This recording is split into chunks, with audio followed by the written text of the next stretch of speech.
Hi friends. இப்போ நாங்கள் எங்கே நான் சொல்லுவேன் நான் சொல்லுவேன் சரி சொல்லுங்கள். நான் தான் இந்த ஊருக்காரன், அதனால் நான் தான் சொல்லுவேன். இப்போ நம்ம எங்கே இருக்கோம்னா காரைக்குடியிலேருந்து கட்ரமாணிக்கம் அப்படிங்கிற ஒரு ஊருக்கு போகிற வழியில் ஒரு பாலம். அந்த பாலத்துக்கு அந்த பாலத்துக்கு அண்ணனோட தண்ணியில் விழுந்தாலும் ஒன்றும் ஆகாத போன பிரச்சனை பார்த்துப்பான். போகிற வழியில் குட்டிநெல்லிப்பட்டியில் ஒரு ஊர் கேள்விப்பட்டிருக்கு. அங்கே தண்ணி நிறையா போயிட்டு இருக்கு. அது மாதிரி இங்கே போகுமான்னு பார்த்தா இல்லை. ஏன்னா இங்கே நிறையா படிக்கட்டோடு அமைஞ்சிருக்கு. ஒரு படிக்கட்டு தான் வச்சுருக்காங்க. அப்படிங்கும்போது அதில் தண்ணி வருது. தண்ணியில் மீன் வருது அதிகமாக. அதை பார்த்தீங்கன்னா மீன் காமிக்காத முன்னாடி ஒரு வீடியோ போட்டிருப்போம். அதில் மீன் நிறையா படம் எடுத்துருக்காப்லான்னு.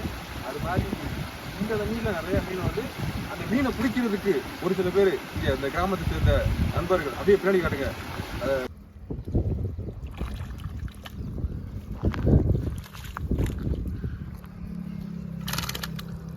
ஓகேண்ணா ஓகே.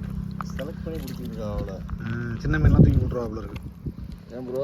ஆமாம், இந்த சின்ன மீன் இந்த இங்கே கிடக்கு. யாராவது கேட்டாங்கன்னா வயசானவங்க வந்தால் அப்படியே அள்ளி விட்டுருவோம்.